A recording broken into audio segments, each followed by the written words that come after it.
Hey guys, vlog number 3, catching up on the week. This weekend was good. Somebody found me through Craigslist. They saw a posting I put up, so she drove up. She drove about an hour to come up here. She bought a gecko, one of my first breeders that I paired together, and she bought her, and then she gifted me a plant, a little mini plant. She does.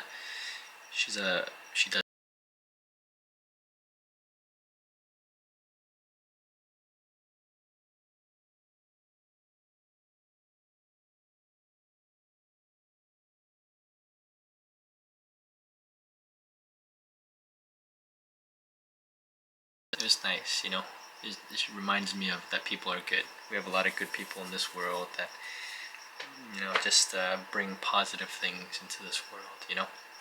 We see so much negativity, but a lot of times we miss the good stuff, all the positive and good and happy things, and sometimes those things get overlooked. And so that was a good reminder for me that people are good. Yesterday I did some feeding. Today I just kind of cleaned my room a little bit. I've been trying to find a good spot for my desk, and so I've been kind of shifting and moving things around. My space is pretty limited. I don't have a ton of space in here. I have a few racks over here. I got my Xos here and my herb cult acrylics in the other room. I have my grow tent right over here in front of me. And I need more space, or I feel like I need more space. But I've been reorganizing, keeping things kind of cleaner and tidier.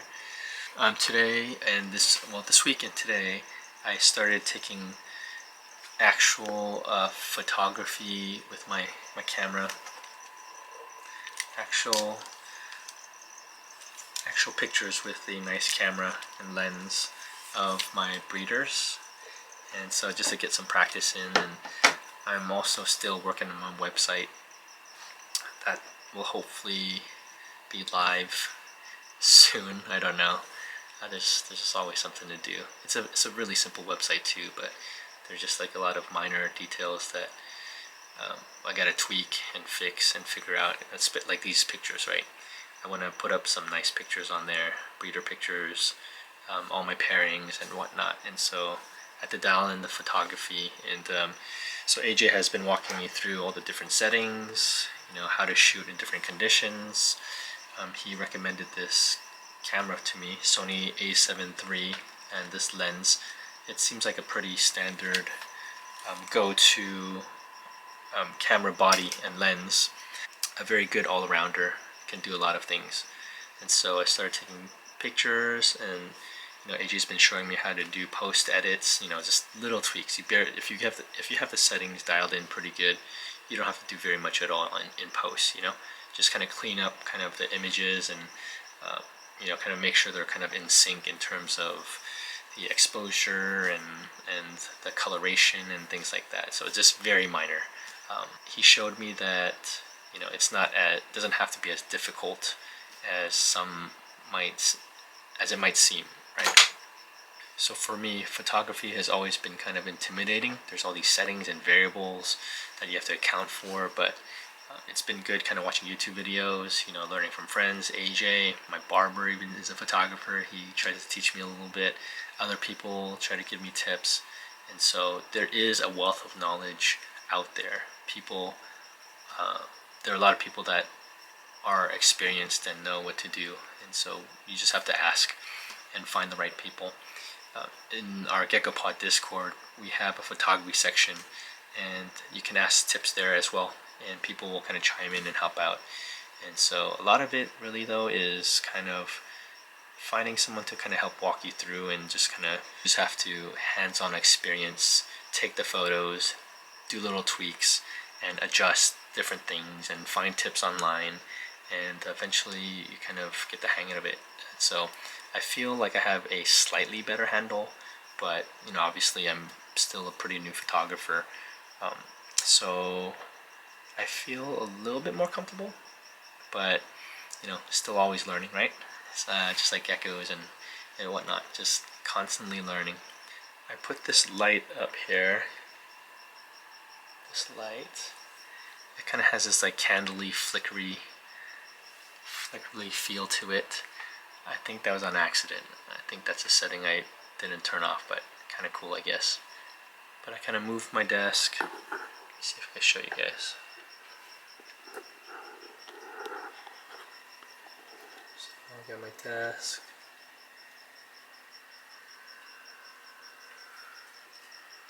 I used to have 2 monitors over here, but for the sake of space, I took one out so I can have this space right here. So I can have this space right here.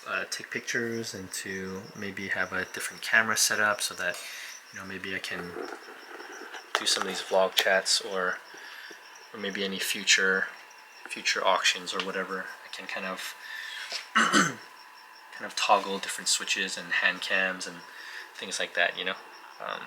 I mean, obviously I don't have that many animals, so I don't really know how I'll do an auction, but I don't know. I'll try to find different creative ways to show my animals and find different ways and different creative ways to kind of sell, you know. I think when we think about marketing and think about sales, I feel like it can be straightforward. You know, you can post an IG. A lot of people just post an IG and they say, you know, oh, 10 gram male Harley, $200, you know, and then people will DM if they're interested or not, you know, and that's pretty common. We see that a lot. And then we see AJ and Gabby with their auctions, and you know, they do pretty well with those auctions, and really cool to see. I know a bunch of people do auctions as well.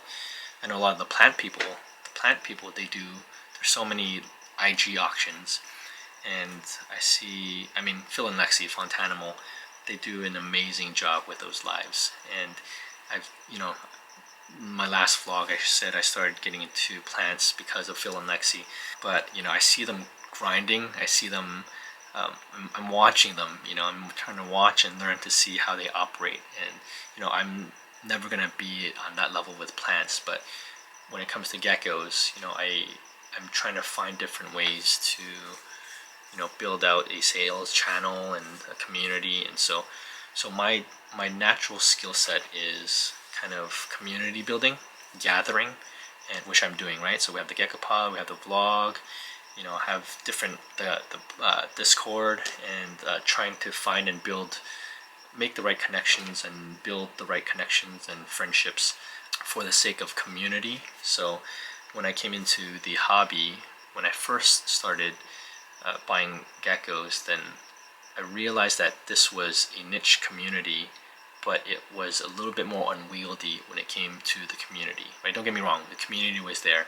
and you guys have done amazing, all the OG breeders doing their thing, and so hats off to them. They did a great job, but I did feel like there were certain aspects of community that weren't pulled together as tightly. I found different ways to kind of gather and bring people together, and so that is one way to kind of build out.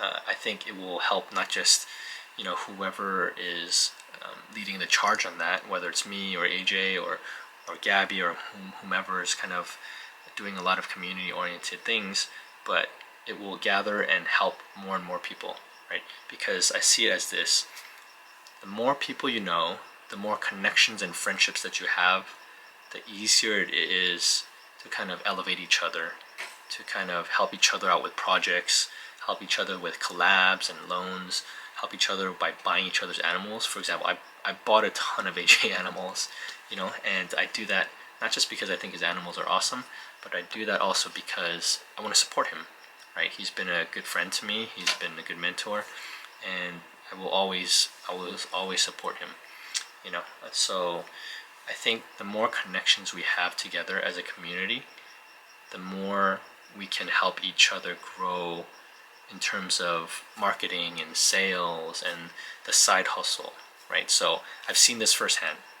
The Gecko Pod Discord, connecting people, we're on the voice chats, seeing people make new friends and make new connections. And then from there, we refer people to each other, right? I've done this several times for people. right? I said, hey, I'm looking for such and such. I'm looking for a Harley, Tri, an empty back, a cap, and then I'll point them to people that I know, I'm connected to, and like, hey, check out this person. This person specializes in this, or this, right? And they've made sales off of that. The whole point of this community is to build all of us up. You know, the more people you know, the more likely you are to kind of grow as a breeder, to grow as a hobbyist, to grow as a salesperson, and we just basically just help each other, man. I don't know. It's just all good vibes when you bring community together like that, right? You have no ulterior motives but to help each other. You know, in the hobby, we see a lot of people that will selfishly grab and say like, "Oh, help me here."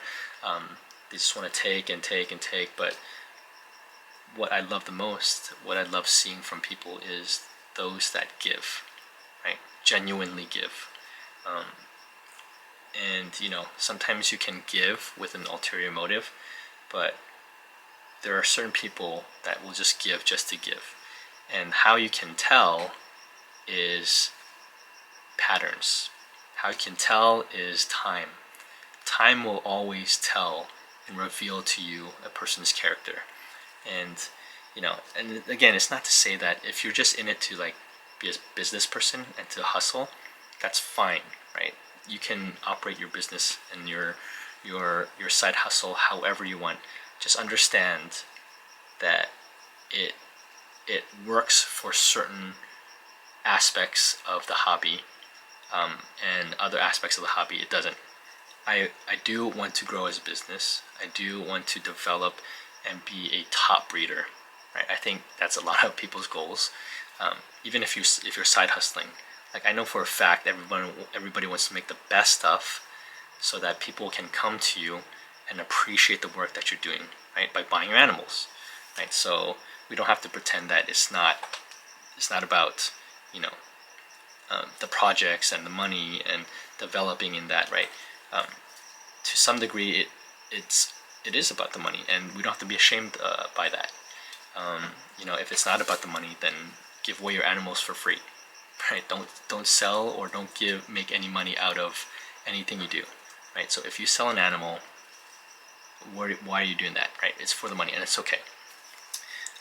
All that to say is that what we're trying to do as a community is to connect each other, grow, and to build the community. Build yourself up, build others up. And my goal is to, yes, I would love to see myself grow and be built up by you guys and by friends and mentors, but I also want to build you guys up. I want to lift up as many people as possible, and I genuinely want to do that, right? I don't want to lift up people that are selfish or that are going to be detrimental to the hobby, right? I don't want to build anybody up that's in it for, or that are just narcissists or just in it to take from people. I will do my best to avoid those people, but anybody who's in it to build not just themselves up, but others up, I will always be an advocate for. And so my hope is that as I build myself up and as others build me up, I will lift everybody up as much as possible with however I can. So if you DM me, if you chat with me, you know that I genuinely care. But anyway, besides those things, I also want to talk about aspect of patience.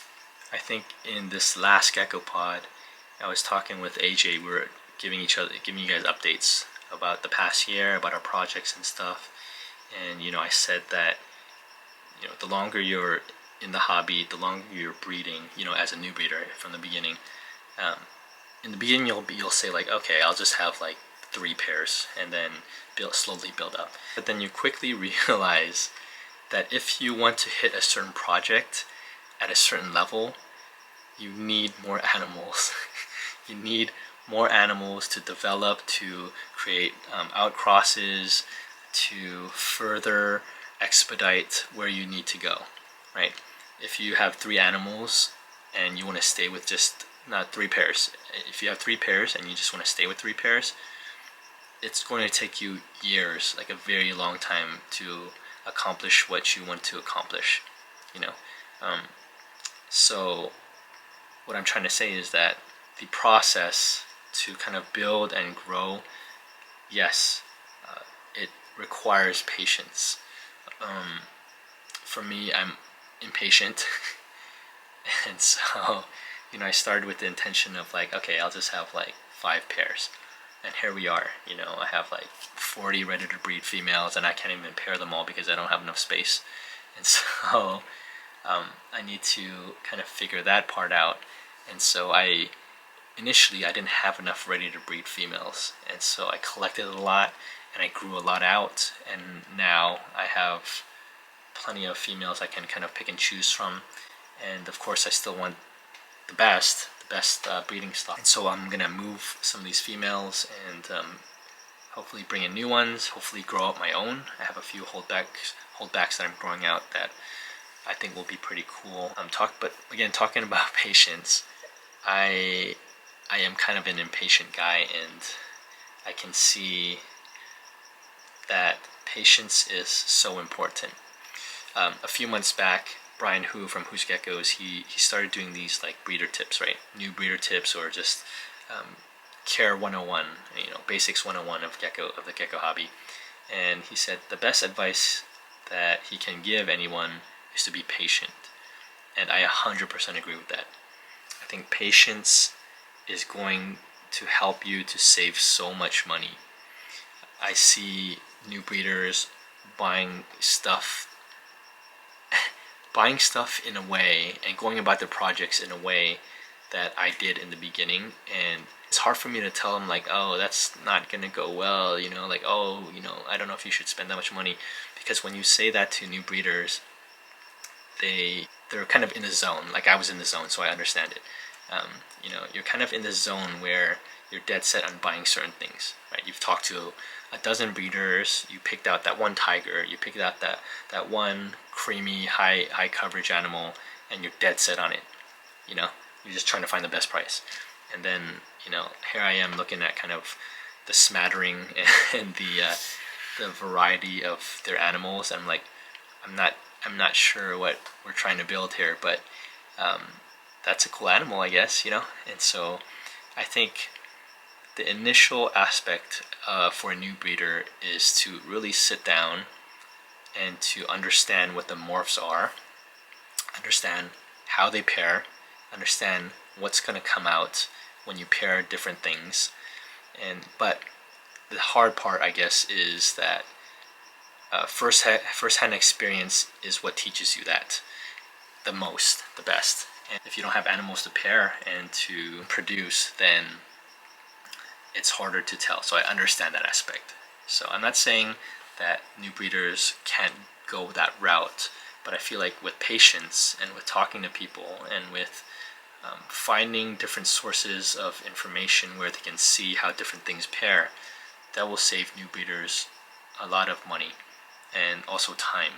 Because you buy a variety of animals and you're not honed in on certain projects, it gets kind of messy, right? Because it takes time to find that stud male. It takes time to find some ready to breed females that will match that project. A lot of times what I see is that people will find things that aren't super the best compatibility in terms of what they want to produce, and instead it ends up being whatever they can get their hands on. And when that happens, that's fine. You'll get the experience, you'll get the animals produced, but they won't turn out exactly as you imagined it to be. And I know this firsthand because I did this. I paired several females that were sort of within the range of the project, but not fully. But I did it because I didn't have any other females at that time, and that's okay. The downfall to that is that you're gonna have a bunch of animals that you may or may not be able to move right away. You might have to hold on to it for a long time.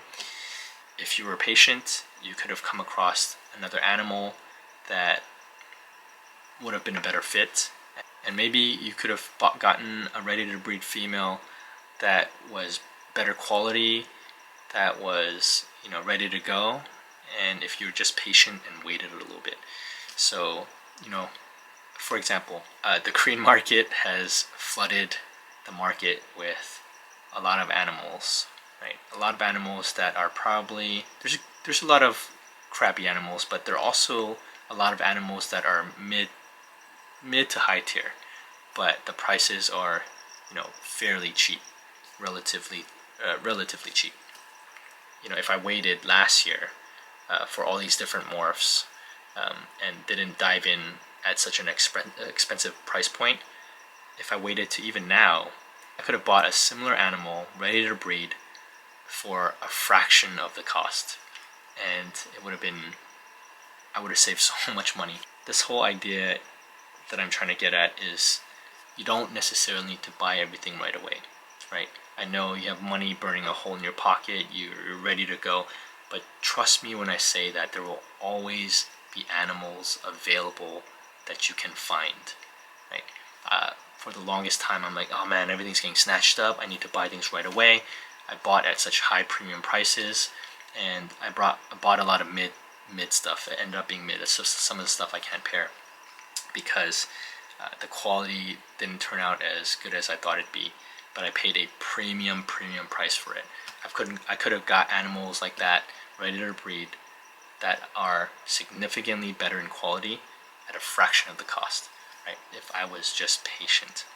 And so I think patience is very important when you first come in and when you first start. Take your time, not necessarily that you can't spend, I'm not saying that, but take your time to learn the initial aspect of the different morphs and really understand where you want to go with it. If I were more patient, I could have developed, I feel like, a much better base at a pace very near to where I'm at right now. Right? Sometimes I get impulsive and I'm like, okay, I just end up like paying my way to expedite. I don't necessarily like that about myself. I like that I can get ambitious like that, where I'm like, okay, I'm gonna deep dive, I'm gonna go all in, balls to the wall, I'm gonna get this done. That's kind of how I learn. Right? I binge, I deep dive, I hands-on experience, and that's the quickest way for me to learn. So, but it's, for me, I'm paying the newbie tax, right? I'm paying to play, and I'm learning as I kind of make all the mistakes. I'm hitting all of the hurdles, and I'm making all the mistakes, and it's not the best thing to do. It's not the best way to go about things. I wish I were more patient. I think now that I'm 2 years in, I'm trying to learn a little bit more patience. I'm trying to kind of slow down and figure out different ways to pair things, different projects to do. Now, on the flip side of the same coin, when it comes to patience, I think once you get to a certain point, a certain stage of breeding, and a certain stage of your collection, now is where you have to be patient with your projects. You have to be patient and not fizzle out. Almost every week we see somebody exiting the hobby, right? They burn out for life reasons, whatever it is, and that's fine, right? I'm not saying you could do, that's totally okay to take care of yourself and your health and whatnot. But what I'm saying is, if you are at a place where you feel overwhelmed with animals, or you feel kind of stuck and you feel like you don't know where you want to go with the projects, and you feel like you took a wrong turn and you bought all the wrong animals, all I can say is that is a time where you need to be patient. Right? Don't hit the eject button all of a sudden. Like, find friends, find a community to talk to, find ways to be encouraged and inspired, and understanding that you have people that want to help you. I also think it's important to have the mentality of, cutting your losses to move forward. What I mean by that is that maybe you spent $2K on an animal that last year, and it didn't pan out, and now you can't sell it for 300 bucks, 200 bucks. I myself am learning that if I'm not going to use it, I need to move it, right? As a breeder, right? If you're a pet person, yeah, of course you could keep it. You can keep it, you could give it to your friends or whatever. But as a breeder, if I'm limited on space, and if I'm looking at animals, and this has happened to me, if I'm looking at animals that I spent a lot of money on, and I'm sad that I can't pair it because it doesn't fit the projects, every time I look at it, you know, it's discouraging, right? I'm like, oh, it's this animal, man. I paid so much for this animal and I can't even use it. I'm in the process now of learning to cut my losses, move stuff I'm not going to use, and sell it at a huge loss, and that's okay, right? The market has shifted. You just have to roll with it, and mentally I have to be okay that I took an L. I took many L's. I'm still taking L's. And so I think it's okay. You have to move forward, right? It's easy for me to kind of sulk and be discouraged, but I need to take the loss and I need to move those animals if I'm not going to use it, and every time I look at it, it's just going to discourage me, right? I have a good handful of animals that do that to me. I pull it out, I feed it, I changing its cleaning its closures, changing the paper towels, and I'm just so sad, not because of the animal itself, but I'm sad that I wasn't patient. I'm sad that I wasn't patient, and I bought this animal at 3 grams, thinking that it's gonna change my world, and here it is grown out, and I'm like, oh, it's nothing like I thought it would be. It's nothing like it was hyped up to be by whatever breeder it was, and I don't necessarily blame the breeders that sold it to me. I just don't think they were experienced, to be honest.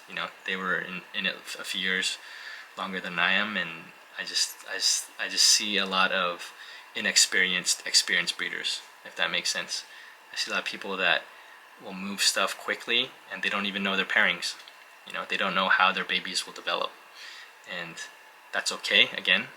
But as new breeders, something to be aware of is that a lot of breeders that are more experienced, that have a good collection, yeah, they have good animals for sure, and they sell a lot of good animals also. But just because of that, it doesn't mean that when you buy from them at a premium price that you're going to get an animal that you want. Trust me, buy a bunch of animals, grow them out, and you'll see that a lot of them aren't going to turn out to be what you dreamed it to be. And so that's what I mean when I'm saying you need to be patient. That's going to happen. Just be patient, roll with it, and don't be too discouraged, I guess, to take that loss. Just move it and move on. Find better animals, produce better animals, make your own animals. Jumping back to photography, I've been kind of working in Lightroom. Like I said, AJ's been helping me kind of walk me through kind of photography, taking the the photos, and then figuring out all these post-edit stuff. And so let me show you some of these animals.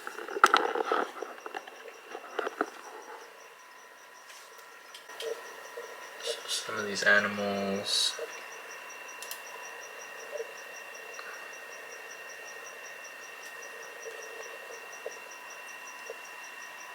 Focusing? I don't even know.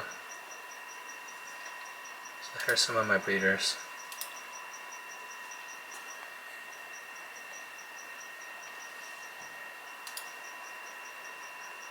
Some of it is fuzzy. Like I'm still learning how to work the aperture and zoom and step back far enough so the whole animal is in focus. It's my Xanthic I overpaid for, but it was fair market value at the time. This one is a tigery one. Pos het Xanthic. Whatever you see in this camera is blowing out more than the actual screen. It is because I'm pointing it at a screen, so the pictures aren't actually this blown out. This one's a nice one too. This female's ready. Very high coverage. She's very drippy. This is drippy. So some of these will sometimes break up some of that Harley pattern and kind of spread the white patterning, white spots, make it a cooler animal. I also love animals with head fringes. You know, this white fringe. I love that.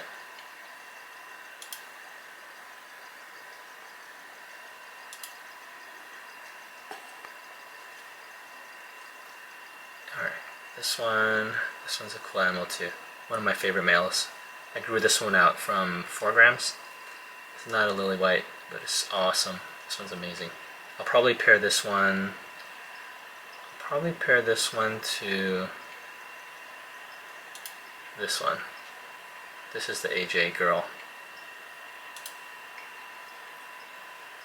This one's from Tony, Paradise Cresties, out of her Mirage kids. So I'll probably pair, I'm leaning towards pairing this one with this one. I think that'll be pretty cool. This one would be a good choice too. This one's more of a tricolor.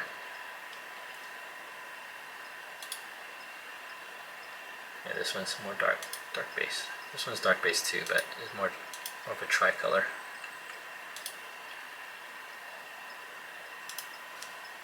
This one's nice too. This one's drippy here. See, it's drippy. Has good white coverage. And pattern. This one I paired this past season. So I have a few kids from this boy. Oh, this one looks a little bit. Yeah, again the camera's blowing out because I'm looking at pointing at a screen. But this is a more creamy one. Pretty good coverage. This one, did I pair to? This one I paired to a lily white, and it made a couple nice babies. But I might be moving and selling this one. This one, I'm not sure I'm going to pair. Very good coverage. It's more creamy than it is white. Has a couple dowel spots, which isn't a deal breaker, but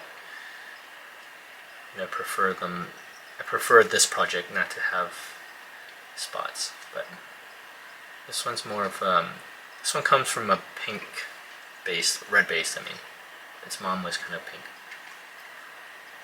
It's a K-Lox kid. This one, what is this one? This one's just a red high coverage. I didn't pair this one. I'll probably sell this one. And then this one's just a normal dark phantom. There's a little spot on its nose, which is okay. So it's a dark phantom. I bought it, had a kink in its tail. The seller didn't know until I pointed it out. How much did I buy this for? I bought it for probably double what it's worth now. That was last year. But anyway, yeah, going through some breeder pictures, try to post up on my website. This is Ghost. Ghost is awesome. And this is my Felix Julia from AJ, Frostline stuff. I got this my first seed. One of my first animals was this one. I grew it out from a baby. It's an Axanthic lily white het, 100% het. Oh, before I go, one request before was to do a vlog or a video talking about quality and how you can tell different quality of animals, and a lot of it has to do with structure, but I think we can go a little bit further when it comes to random animals, that I keep referring to that get paired, and it's not that animals are necessarily bad per se. It's just that you don't want to, for example, you don't want to necessarily throw a quad stripe to a Harley, and if you're trying to make awesome quad stripe EBs, right? you can make Harley EBs, and that's actually something that I haven't seen very many of. I've seen a few from some people, but you know, you don't necessarily want to just throw random animals together. You don't want to throw like a dark phantom to some random quad stripe when you're trying to make something specific, right? Unless you have in mind that you're going to take a few generations to figure out how to get to a certain project or look, right? So, I talked about me jumping into plants, the plant world last vlog, and as I'm watching these videos of plant people talk about plants, dude, all the plants look so similar to me right now. So I'm primarily focusing on anthuriums, right? Kind of these fancy plants, and because I love how they look, right? They have these big, beautiful leaves, and man, some of them are they're so pretty, so beautiful. And now, as I'm kind of looking at pictures and videos, like just binging, I'm beginning to be able to tell certain ones are different and why. But there are still a lot of them. I think a huge majority of them, for me, they look so similar. I wouldn't know. Like, oh, that's a Pappy. Or what is that? Is that a Carla? Is that what are you talking about here? There's a learning curve when it comes to plants. There's very similarly, there's a learning curve when it comes to animals. And how do certain animals make what? And so I'll think through that one a little bit. I'll try to give examples with, I'll show you some animals or maybe some pictures too, and to show I'll just go through my process, right? I'll just go through my process. Why I'm pairing certain things together and why it makes sense for me. Maybe that will kind of help give you guys an idea of not pairing random things together. So let me think about that. Maybe the next vlog I can set some stuff up and show you guys in the light box or something. The light box is set up right over there. So, but as we come towards the Christmas season and holiday and break, I just want to say that I'm grateful. I'm grateful for you guys. I'm grateful for this hobby that has more or less embraced kind of me and has helped me a lot, and all the messages of gratitude that you guys have sent and reached out to me in DMs and whatnot has been super encouraging, and I hope to pay all of that back and pay it forward in terms of how I can help and give more to the community and to new breeders, and to help everybody to come up to a place where we can make the hobby a better place. I say this all the time, right, with the Gecko Pod and whatnot, but I truly want to make this hobby a good place for us to come and enjoy and find good community, and a place that you could just come and find good positivity too, right? There is a lot of negativity, there's a lot of toxicity. I talked a little bit about that in our last vlog, and that's ongoing. There's always going to be drama, but I think, we can't completely avoid it, and we can't completely like push all that stuff out. But as kind of a new wave of breeders come and continue to come, I will do my best to help us to kind of sway the tides of positivity towards it being a better place for us, for all of us. So I'm grateful. All that to say that I'm grateful. Whatever I've been given and whatever platform I have, I don't hold it lightly. And again, like I'm talking about it like this is like such an important thing that I have. Like it's awesome and it's important, but I also know that we're small time. Right?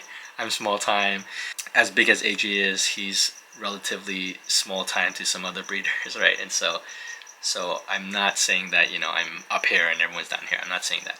But what I am saying is that the Gecko Pod, I feel, has a lot of potential to be bigger than what it is right now. And hopefully I don't wield that in a way that brings about negativity. I really want it to be a place and a hub where we can bring so many people together, where we can build so many bridges and help each other out. It is a platform, however small it is, however small time we are, it is a platform that I feel can be helpful to everybody else. And I don't wield that lightly. I think it's something that I hold dear. It's something that you guys have built up. It's something that you guys have contributed to. And so collectively, I'm going to do my best to find different ways to help as many people as possible. So thank you guys so much for the support, whether it's 10 views, whether it's 100 views, whether it's 200 views. Everything I see is so encouraging to me. I hope to continue to grow alongside so many of you. As I grow, as I develop into my 3rd year, into producing my own stuff even more, and developing second gen stuff and even better projects, and maybe even as I grow beyond this room, more than just the animals, I hope to build something even better than that. And I hope to build a community that is long lasting in this hobby. So thank you guys so much for your encouragements. Thank you so much for your collective abilities to help each other. And let's just continue kicking ass and doing amazing things together. Thank you guys. I'll see you guys in the next one. Oh, I forgot to say, also, AJ and I will be vending Pomona January 7th to 8th. Pomona, if you don't know, is in Southern California. I'm in Northern California by San Francisco, Oakland, San Jose. I'm kind of sandwiched in those cities, and it's about 6 hours south from me. Pomona, Anaheim, or kind of in that Southern California region. So I'll be down there vending that super show with AJ. I think Brett from Morph Menagerie is going to be there. Maybe Kevin from Fireside, I'm not sure. But we have tables there, and there's going to be a bunch of other breeders that are going to be coming out. I know Tiki's, David at Tiki's is going to come out to Pomona, California show. I think it's his first time, so it'll be awesome to have him there. And we'll have, it'll be fun. I think it'll be a good show, and we'll have hangouts. And I just bought this spinny wheel thing. So AJ and I want to have this spinny wheel where we, if you buy a gecko, you can spin the wheel, you can get discounts, you can get free geckos, you can get a free shirt. And so we're still thinking of things we can do to make it really fun, so people can come to our table, buy some nice animals for good prices, and get further discounts and free stuff. And so I think that's going to be really fun. So see us in Pomona. Again, I'll remind us for the next few gecko pods or vlogs that I'm going to do. We do have a gecko pod episode this coming week, and this will be our last one before we take a break for the Christmas holidays and just spend time with our family. I'm probably still going to do these vlogs though, so I'm going to try to do one once every week, once every other week or so. Thank you guys, appreciate you all. I'll see you guys soon.